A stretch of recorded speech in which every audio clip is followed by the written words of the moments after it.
Hey honey, you want to stay in Midgard? My name is Michelle from Throw Once Another Letter, and today is day 1 of Skoden Readathon. Yeah. I'm currently sorting through candy, so if you're here, you can take a spirit candy. Here you go.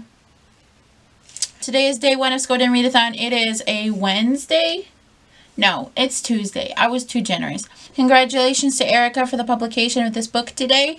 And so this is what I'm starting with. And then I got a package in the mail from HarperCollins, and they sent me another N. Scott Momaday poetry collection that I've already read, so maybe we might work that in. But this is a very diverse reading month, but I'm shooting for the 7-day challenge just so that way you get like a little vlog, you get a little sprinkle of what happened in the week. Going to be going to a concert on Thursday, and we'll be in Minnesota for a day, and then come back on Friday, and then I don't know what's going to be happening the rest of the week, but 7 days of Indigenous reads. Oh yeah, and just in case you were curious, I actually just got out of the shower, so I'm sorry if my eyes look really creepy. So this is what I got right here. And then I got these from the library, and then I also got Where the Crawdads Sing because I wanted to see how bad it was.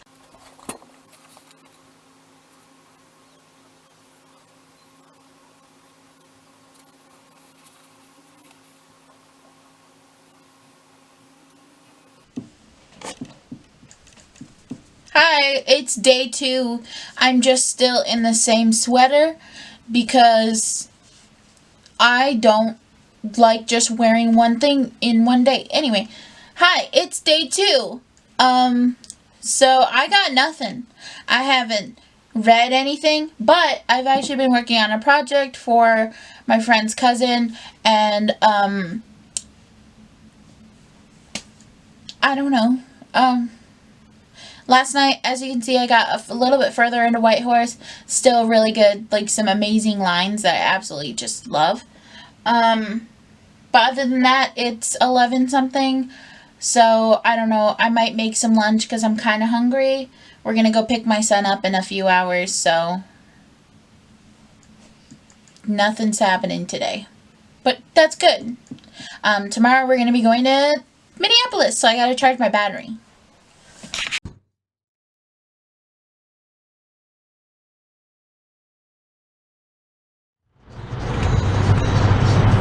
First time ever being in a tunnel like this. I'm having my Perks of a Wallflower moment here.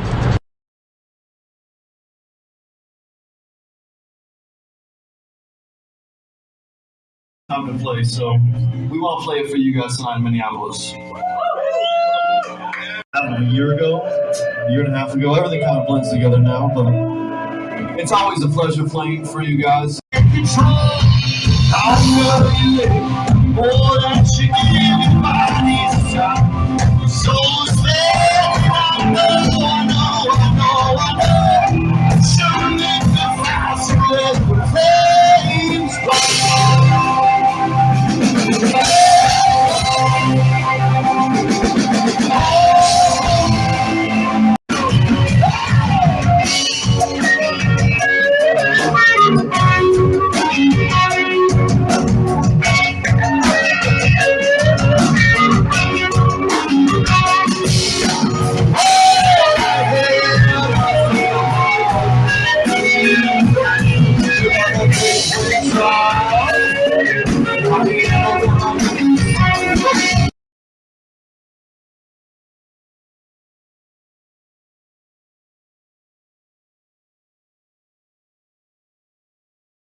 Hi, Natalie. Hi, Natalie. Look it, everyone's here. Look, Natalie, she brought us presents. I did. Where are you, Natalie? In bed. Sweet dreams. I will let you know. We'll be there soon. Awesome.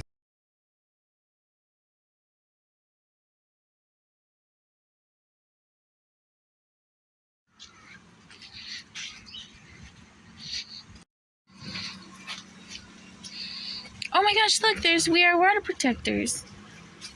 Ah, and then there's that one. And JoJo McCoon's. Oh my god, JoJo McCoon's in hardcover? What?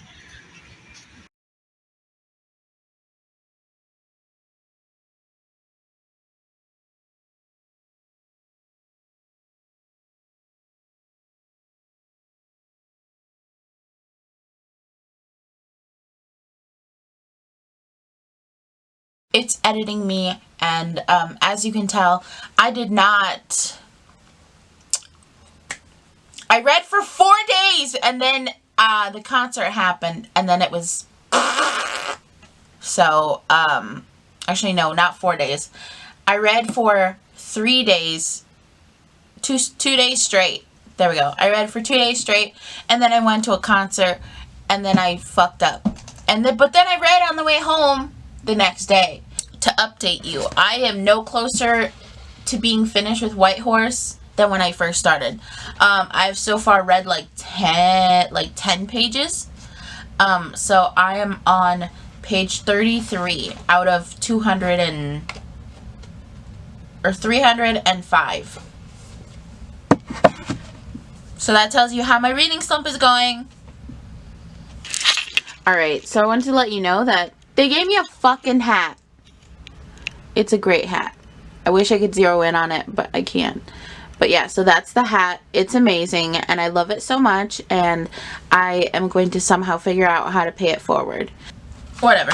Anyway, so I didn't buy everything, so they gave me a hard copy certificate. So it'll be a while before I go to Minneapolis again. So here's what I got at Birchbark. I got I Can Make This Promise by Christine Day. I already read this. I have this on ebook, but I wanted a physical copy because it's really pretty and it's one of my favorites. And the second book that I got was The Barren Grounds by David Robertson. So there were two openers. There was Josh from, I think it's called Coyote. And then there's 4 guys in this band called Flip Rushmore. And then, of course, there was the Brevet. So, Cryo was pretty good. I really liked Flip Rushmore because, like, their music was really, like, made you feel good. But, they had in one of their songs, they were talking about something that had happened and how it made them feel. And I don't know, I just really love when bands are so, when bands are like really vulnerable with their fans or with people. I think that's a really good show of their personality. And I'm really happy to say that the Brevet are exactly who they seem on camera versus when you're right there in person. They're just really genuine people, very sweet people. There was a line that you could attend after the show. First off, the show was amazing. I got to like the front row and we were having a rockin' time. There was a lot of like interaction between the musicians and the fans and the whoever was attending there. It was great. It was amazing. So many, like, they played Safe, they played Wherever We Go, they played So Long. Like, it was just an amazing time. When you could say hi, they had like all of their merch and stuff.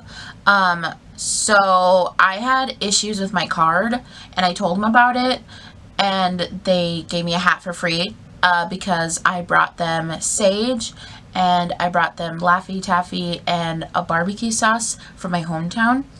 And I had to wait in line quite a while because there were like other people. And then there was this guy, I don't know who he was, but there was this guy walking around like waiting to talk to them. And he's like, you guys go ahead, I'll wait until the crowd's dissipated. Like, he was like skulking around waiting, right? And I noticed that, so I was just like, okay, I'll probably let him talk to them before me because he seems like he really wants to talk to them. And like, David would go walk around or something like that, and then he'd be like, don't go too far, and I'm just like, sir, you are bugging me. I don't know why, but he just bugged me. I don't care who he was. as soon like there were these other these women in front of me, and they were really nice, and they were talking to them. They were also like super fans. But yeah, they were talking, and then they were hugging, and then they walked off, and then it was my turn, and I was just like, oh my god, I can't believe I'm here. They were like, hey, and then we are mutually connected by my best friend Natalie, and so I was like, oh my gosh, I can't believe you're here, and like talked a lot about Natalie, about and we talked about like how she's in bed right now, and they were like, yeah, we know she goes to bed late, she goes to bed early, and like I was just like, I can't even believe I'm here right now, like you guys are so amazing. And I was like, I have gifts for you guys, and they're like, what? And I was like, I have 3 things. I was like, I would really love a picture with you guys, I have gifts for you, and then I wanted to do something for my friend Natalie because she wasn't feeling so great that day. And the last time that she went to one of their shows, she sent me a video of John, and it was just the most. I'll put it in the clips, but it was so sweet. So I wanted to do the same thing for her, which I will also include, and so we did the video and like got the picture, and they took a picture with the barbecue sauce, and they took a picture with me. But like meeting them, they're such genuine sweet people, and there were so many hugs. John grabbed me in a hug, and at first I thought it was gonna be like a casual hug, right? No, this man squeezed the life out of me. Like I actually was choking. He is very strong, and I was like, if I died tomorrow, I would have died in absolute bliss, because they are just so cool. They're so cool. They're really nice. And like, Eric has this like protective big brother vibe, and like David is like the middle child who just wants to chill, and then John, of course, is like the baby that all the girls crush on. And I just think that they're great. I just think that they're just spectacular people. They really are. I thought that David was really funny. He showed me this video of his kid trying a sour candy for the first time from Halloween. It was hilarious. And you could definitely tell that he wanted to talk more. Like, they all wanted to talk more. But then this guy... Okay, so I was talking to John about sage, because I brought him some sage. He doesn't sleep very well, and so I just thought it would be like a calming thing. And I was talking to him about the sage, and this motherfucker, this guy comes up behind me and immediately like has a set list and is like talking to John, and John looks visibly annoyed. I've never seen a man visibly annoyed in my life. And so I was like,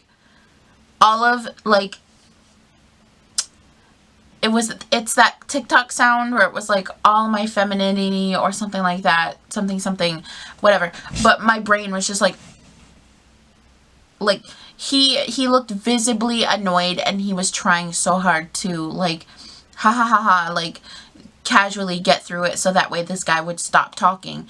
And then as soon as he walked away, then I proceeded to talk about what I was talking about, and then I told him about that I had issues with my card, and then that's when they gave me the hat.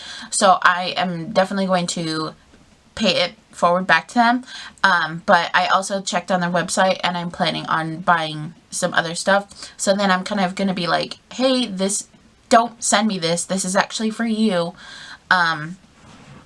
But yeah, I just it was such a great experience. Definitely something that I'm going to remember for a very long time. And they're just, like I said, they're really wonderful people. And like, even after I was standing there like on my phone, and I had saw that a couple people had walked away, and then Eric started talking to me, and I was telling him how much his music meant to me, and like, I don't know where this came from, but I was just like info dumping about my life, and that's what I tend to do. I tend to overshare, and I was just like, your guys' music just makes me feel so, like, he was like, it was because he had said that you coming like means the most to us, and it means more to us than you could ever know. And I was like, no, dude, like your music means more to me than you'll ever know, because of just how it makes me feel. Like this latest album, like all of these songs, like they're bringing out all of the emotions. Like The Wanderers is making me feel such emotions about like home, about where I used to live, and like the countryside, and it's just like bringing out all of these emotions that I was just like, these are the guys that I wished had been around when I was a young girl and when I was a teenager. That would have made me feel a lot more secure about men, just in general. Like just a small kind of interaction would have brought me so far. But these guys, they're so just, they're amazing. So I'm definitely gonna try to go to another show at some point. I was like, you guys are gonna have to play in Sioux Falls, and my friend Natalie was like, well, personally they're gonna have to come to me. And I was like, yeah, that's true, but also I would love for them to play Sioux Falls because then it's closer. Or if they play Fargo, which they did play North Dakota earlier in like July, something like that. But I really want them to come to Sioux Falls. I mean, I would even drive to Rapid, maybe. We'll see. I haven't been back to Rapid in a really long time. That's not a good place for natives. But the point is that I would really love to see them again. But I love their music, and I didn't even listen to any music for like a couple of days because I was like, I want the experience to like remain in my head for this amount of time. Like, I will never forget the way that they made me feel. I'm Michelle. I hope Thor has enough hammers, but he always wants another one. And we really wish you could have been here tonight. Natalie and Bree filled in quite nicely, but there was room for you, you know, but we'll get there. We hope you're safe. We hope you're having fun. We love you. We'll see you soon. Bye, Michelle.